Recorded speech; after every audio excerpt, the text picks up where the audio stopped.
On s'est toujours demandé d'où venaient les jours de la semaine et quelle était l'origine de l'appellation de chacun d'eux. Dans cette vidéo, on va voir l'origine des noms de la semaine et pourquoi on les appelle comme ça dans toutes les langues.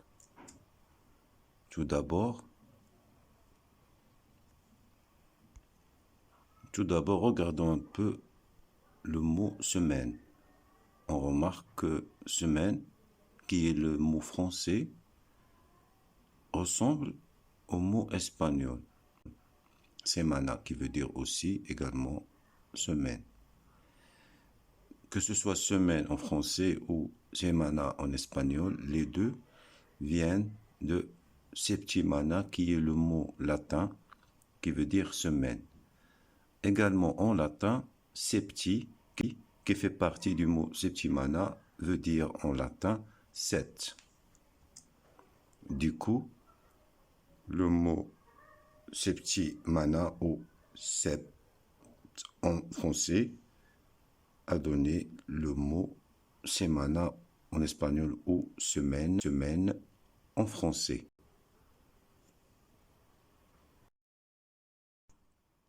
On va faire maintenant un petit saut dans l'histoire et précisément chez les Hébreux. Les Hébreux, comme on le sait, sont les ancêtres des Juifs. Pour les Hébreux et dans la religion hébraïque ou juive, Dieu a créé le monde en 6 jours et le 7e jour, il se reposait. Cette vision des choses est également présente chez les chrétiens dans la religion chrétienne. Ça explique pourquoi le dimanche pour les chrétiens est un jour de repos où il était interdit de travailler. Et c'est le jour où ils font la messe et vont à l'église.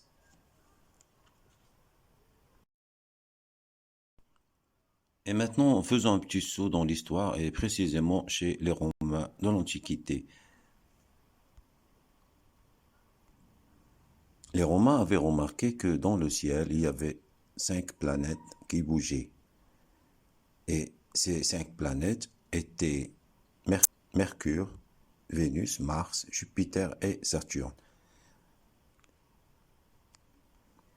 Mercure, Vénus, Mars, Jupiter et Saturne représentaient également le nom de leur divinité. Et pour faire plaisir à chacun de ces divinités ou dieux, ou bien déesses, ils ont décidé de consacrer chaque jour pour un dieu. Ils ont ajouté également à ces 5 divinités le soleil et la lune. Le total fait 7, le nombre exact des jours de la semaine.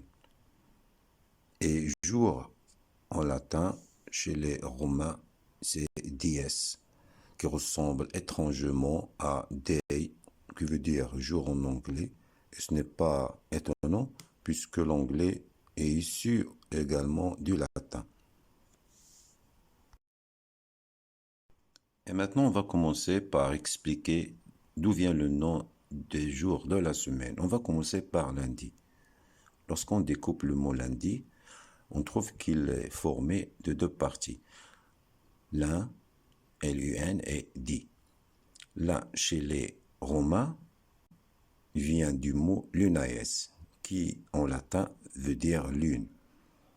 La deuxième partie qui est di, et vient du mot dies, qui en latin signifie jour.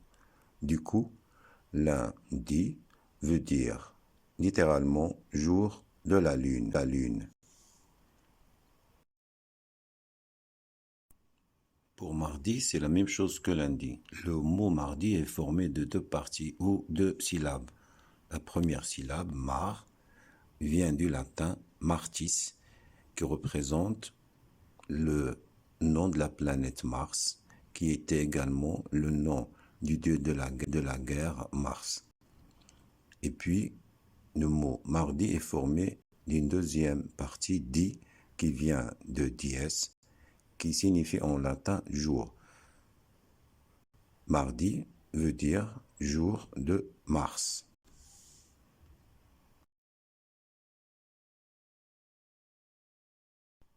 Pour le 3e jour de la semaine, mercredi, comme lundi et mardi, il est formé également de 2 syllabes. La première syllabe, mercreux, vient de Mercury, qui en latin signifie Mercure, le nom de la planète et qui représente également la divinité romaine. Le mot mercredi est formé aussi d'une deuxième syllabe di, qui veut dire dies, jour en latin. Donc littéralement, mercredi veut dire jour de Mercure. Ça veut dire que mercredi était un jour qui était réservé au dieu Mercure. Passons maintenant au quatrième jour de la semaine, qui est jeudi. Comme les jours précédents, jeudi est formé de deux syllabes. La première, je, qui vient du latin juvis, qui veut dire Jupiter, le dieu romain, qui représente également la planète du même nom.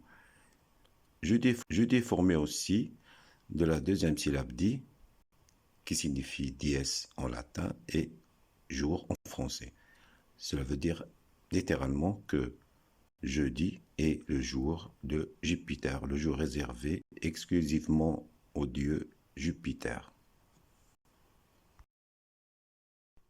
Le cinquième jour de la semaine, vendredi, est également formé de deux syllabes, vendre, qui vient de Vénéris, qui veut dire Vénus, le nom de la planète Vénus, et de dies en latin qui veut dire jour.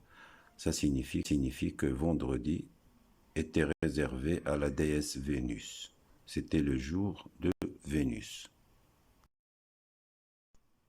Pour samedi, il est également formé de deux parties, de deux syllabes, sam et di. On va faire un petit saut chez les Hébreux. Les Hébreux appelaient samedi Shabbat. Il est aussi apparenté à l'arabe qui veut dire sebt. Chez les Romains, samedi était le jour réservé au dieu Saturne. Saturne, que les Romains appelaient Saturni, et également de dies, qui veut dire jour. Donc, samedi était le jour réservé au dieu Saturne, le jour de Saturne. Chez les Anglais, comme on le sait, samedi, c'est Saturday. Le mot Saturday, il est composé de deux parties, Saturn, qui est l'abréviation de Saturne, et aussi de day, qui veut dire jour.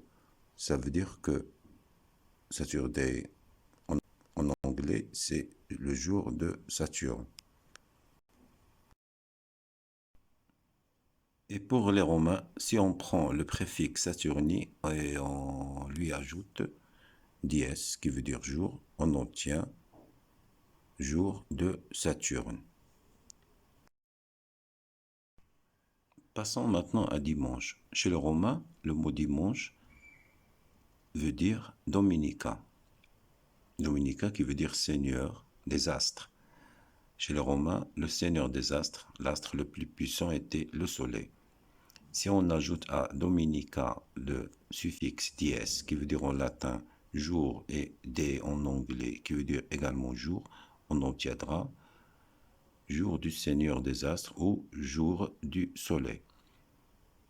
Après, chez les chrétiens, on va remarquer que dans le mot dominus qui vient du latin, il signifie Seigneur, c'est-à-dire Dieu.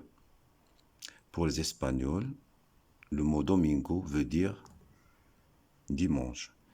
Le mot domingo est formé aussi du préfixe domin, qui veut dire en latin, qui est issu du latin, qui signifie Seigneur et également Dieu. Donc littéralement en espagnol, domingo veut dire jour de Dieu.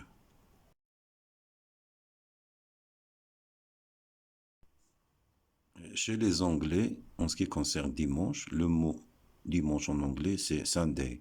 Sunday est formé de la partie sun, qui signifie soleil, et de la partie day, qui signifie jour, qui est issu également du latin dies, qui veut dire jour.